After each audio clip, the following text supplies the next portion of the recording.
আমাদের সবারই কিন্তু দিন বদল হয় এবং তার সাথে সাথে কিন্তু মুখের রুচিও বদল হয়। তো প্রতিদিন একঘেয়েমি পিঠা কিন্তু খেতে আমাদের ভালো লাগে না, সেজন্য কিন্তু আমাদের মাঝে মধ্যে রুচিটা বদল করতে হয়। তো রুচিটা বদল করার জন্য আজকে আপনাদের সামনে কি নিয়ে আসলাম, থাম্বনেল এবং টাইটেল দেখে কিন্তু অবশ্যই বুঝতে পারছেন। একদম ঘরে থাকা সামান্য উপকরণ দিয়ে আর বিনা খরচে কিন্তু দেখা গেছে এরকম একটা মজাদার লোভনীয় পিঠার রেসিপি নিয়ে আসলাম। আসসালামু আলাইকুম, সবাই কেমন আছেন দেশ ও দেশের বাহিরে যে যেখান থেকে আমার ভিডিওটা দেখছেন, সবাইকে জানাই বিথির রান্নাঘরে স্বাগতম। তো দেখেন এখানে কিন্তু 3 কেজি আতপ চাউল নেওয়া হলো, আর ওগুলো থেকে আমি এখন ধানগুলো বেছে নিতেছি, যেহেতু এগুলোকে আমি পিঠা তৈরি করব, সেজন্য কিন্তু ধান কণা বিভিন্ন ময়লা আবর্জনা বেছে নিতেছি। তো আমার বাসা কিন্তু ইনশাল্লাহ হয়ে গেছে, এখন আমি এগুলো ধুয়ে নিব। তো ভরপুর পানি দিয়ে কষলে কষলে 4 থেকে 5 বার পানি পাল্টিয়ে আমি ভালো করে এগুলো ধুয়ে নিব। তো এই চাউলগুলো কিন্তু আমি মিশিং থেকে কুটিয়ে আনবো, আপনারা চাইলে ব্লেন্ডারে গুঁড়ো করতে পারেন কিংবা গাইলসে কিংবা শিলনোড়াতেও গুঁড়ো করতে পারেন। তো আমি এসব কিছু করতে যাব না, আমি এগুলো বাজার থেকে মেশিনের সাহায্যে চাউলের গুঁড়োটা করিয়ে আনবো, কারণ যেহেতু এখানে অনেকগুলো চাউল, প্রায় 3 কেজি চাউল, সেজন্য ওখান থেকে করালেই ভালো হবে। তো দেখেন কষলে কষলে পানি পাল্টিয়ে কিন্তু 3 থেকে 4 বার আমি ধুয়ে নিয়েছি, আরও 2 বার নেব। আর এগুলোকে আমি এখন প্রায় 1 ঘন্টার মতো ভিজতে দেব। 1 ঘন্টা পর আমি এগুলো ভাঙাতে দেব। তো আমাদের পিঠা ভালো হওয়ার সাথে কিন্তু চাউলের একটা সম্পর্ক আছে, চাল ভিজানো ভালো হলে কিন্তু পিঠাও ভালো হয়। তো আমি চালগুলো কিন্তু ধুয়ে তারপর পানি ছাঁকনিতে ঝরিয়ে এখন বালতিতে দিয়ে দিলাম। তো এগুলো কিন্তু ভাঙিয়ে আনতে নিয়ে যাবে, তো পাঠাই দিতেছি দোকানে। তো চালগুলো কিন্তু ভাঙিয়ে নিয়ে আসছে, আর এই ফাঁকেটা কিন্তু আমি চুলায় আগুন ধরিয়ে দিছি, যেহেতু পিঠা তৈরি করব, দেরি হয়ে যাচ্ছে। আর এই পিঠা দিয়ে সকালে নাস্তা খাওয়া হবে, সেজন্য কিন্তু দ্রুত করে করতেছি। তো এরকম গুঁড়িগুলো কিন্তু আমি এক এক করে ভেজে নিতেছি, এটাকে বলে টেলে নেওয়া। তো মেরা পিঠা বানাবো, মেরা পিঠা বানালে কিন্তু গুঁড়িটা টেলে নিতে হয়। আর টেলে নেওয়ার জন্য কিন্তু আমি চুলায় আগুন ধরিয়ে পাতিল বসিয়ে দিয়েছি, আগেও আরও 2 পাতিল ভেজে নিয়েছি, আর এখন অল্প দিতেছি। দেখেন কিভাবে টেলে নেই, এটা কিন্তু খুবই ভালো লাগে। তো আমার অফ ক্যামেরায় কিন্তু টেলে নেওয়া হয়ে গেছে, আর এখন কিন্তু আমি পরিমাণ মতো লবণ দিয়ে দিলাম। লবণটা দিয়ে ভালো করে কিন্তু নেড়ে চেড়ে লবণটা সব কিছুর সাথে মিশিয়ে নিতে হবে, যেহেতু এটা পিঠা। আর লবণটা কিন্তু আপনারা আপনাদের স্বাদ অনুযায়ী দিবেন, একটু বাড়িয়ে যদি যায় তাহলে কিন্তু এটা সমস্যা, দেখা গেছে খেতে ভালো লাগবে না। তাই লবণটা যেন পারফেক্ট হয় সে অনুযায়ী কিন্তু দিবেন আন্দাজ করে। তো আমি কিন্তু আমার পিঠার আন্দাজে লবণটা দিছি, মাশাল্লাহ লবণটা কিন্তু খুব সুন্দর হয়েছে। আর এখানে কিন্তু হয় নাই, কোনো প্রকারের সমস্যা হয় নাই। তো আলতো করে ভালো করে নেড়ে চেড়ে দিলাম, আর এদিকে কিন্তু আমি চুলার মধ্যে গরম পানি বসিয়ে দিয়েছি। আমি লবণ মিশাতে মিশাতে পানিগুলো গরম হয়ে গেছে, আর এখন ঢেলে ঢেলে গরম পানি দিতেছি, দিয়ে তারপর আমি এগুলো সুন্দর একটা ড্রো করে নিয়েছি। আর এখন আমি কিছু কিছু পিঠা বানিয়ে তারপর দেখেন ভাপে দিয়ে দিতেছি, ওগুলো কিন্তু ভাপ দিয়েই খেতে ভালো লাগে। তাই এখান থেকে দেখেন, তো 2-3 জনে মিলে বানাইতেছে, কারণ একা তো সম্ভব না, একা বানালে অনেকটা সময় লাগবে, যেহেতু 3 কেজি চাউল, সেজন্য পিঠাগুলো কিন্তু 2 বারে বানানো হইতেছে। তো দেখেন খুব সুন্দর করে কিন্তু আমি ছোট্ট করে করে বানিয়ে নিতেছি পিঠাগুলো। তো আপনারাও চাইলে কিন্তু এরকম করে পিঠা বানিয়ে নিতে পারেন। আর বানাতে বানাতে কিন্তু ডোটা একটু উপরে শুকিয়ে গেছে, মানে চামড়ায় গেছে বলে, আমাদের দিকে। তাই আমি সামান্য হাতটা ভিজিয়ে তারপর আবারও কিন্তু ডলে নিতেছি, যেহেতু বুঝতে পারতেছি না। তো এটা আসলে ভিজা কাপড় দিয়ে ঢেকে রাখলে ভালো হয়। তো আমি উতলোই রেখে দিয়েছি, তার কারণে কিন্তু এতটা এই উপরে শুকায়ে গেছে। আর উপরে শুকায়ে গেলে পিঠাগুলো কিন্তু ভালো হবে না, আবার মতে নিতে হবে।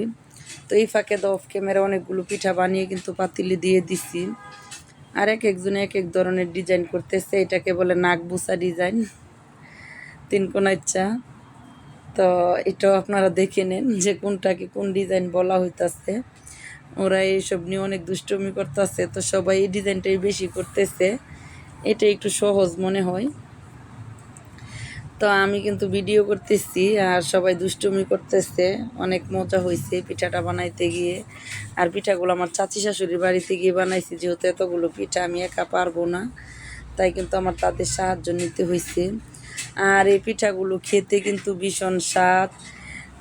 গুড়ের রশি যে বলে, পাতলা আখের গুড়ের রশি, এই রশি গুড় দিয়ে খেতে ভালো লাগে, তারপর চিনি দিয়ে খেতে ভালো লাগে।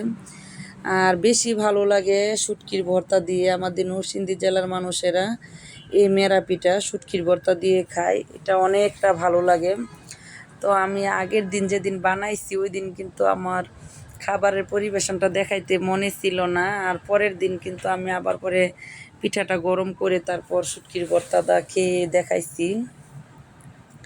তো দেখেন বিভিন্ন ধরনের ডিজাইন কিভাবে করতেছে, তো খুবই ভালো লাগতেছে। কিন্তু দেখেন কি সুন্দর করে ডিজাইনটা করে নিতেছে।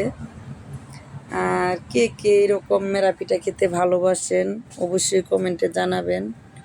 মাশাল্লাহ খুবই সুস্বাদু ছিল পিঠাগুলো খেতে। আর এটাতে কিন্তু একদমই কোনো প্রকারের খরচ লাগে না, যেমন খরচ লাগে না তেমনই কিন্তু কোনো প্রকারের ঝামেলাও নেই, সহজেই হয়ে যায়। আপনারা কম খরচে সুস্বাদু হেলদি একটা খাবার খেতে চাইলে শরীরের উপকার হবে, কোনো প্রকারের তেল মশলা মানে গ্যাস্ট্রিকের সমস্যা কোনো কিছুই হবে না, তাহলে কিন্তু এই পিঠাটা বানিয়ে নিতে পারেন, শরীরের অনেকটা উপকার হবে কিন্তু। তো একটা নামিয়ে দেখতেছি যে পিঠাটা ভিতর থেকে হয়েছে কি না। তো কাকি বলতেছে আমাকে দেখার জন্য, আমি বলতেছি আমি তেমন বুঝি না। তো উনি আবার দেখা দিল, দেখে তারপর একটু পানি দিয়ে দিল, মানে নামানোর 1-2 মিনিট আগে যদি কিছু পানি দেওয়া হয় তাহলে পিঠাগুলো অনেক সুন্দর হয়, একটার সাথে একটা লেগে যায় না।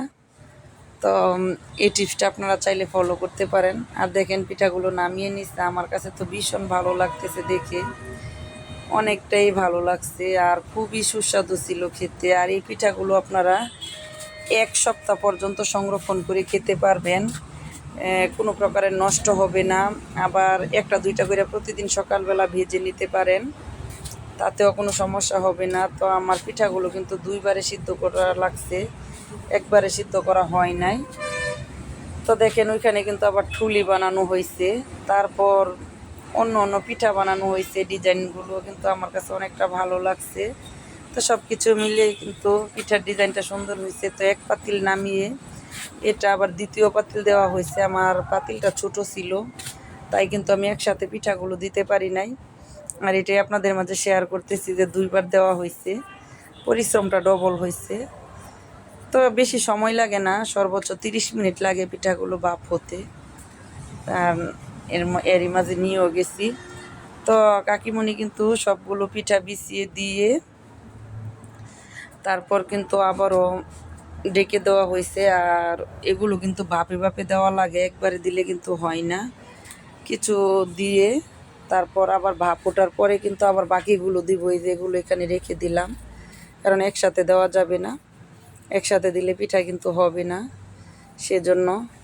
তো আবারও 5 থেকে 10 মিনিট পরে ভাপ ওঠার পরে কিন্তু আবার বাকিগুলো দেওয়া হয়েছে। আর এখানে এখন আমি আপনাদের মাঝে দেখাইতাছি পিঠাগুলো কত সুন্দর হয়েছে, গরম ভাপ উঠতেছে, অনেকই গরম। তো আমি কিন্তু ফু দিয়ে দিয়ে তারপর দেখাইতাছি যেন স্পষ্ট দেখা যায়।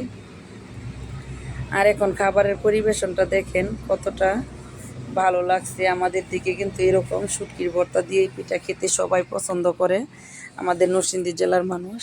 আর আপনারা এরকম মেরা পিঠা কী নামে ডাকেন অবশ্যই জানাবেন, কি দিয়ে খেতে ভালোবাসেন কমেন্টে জানাবেন।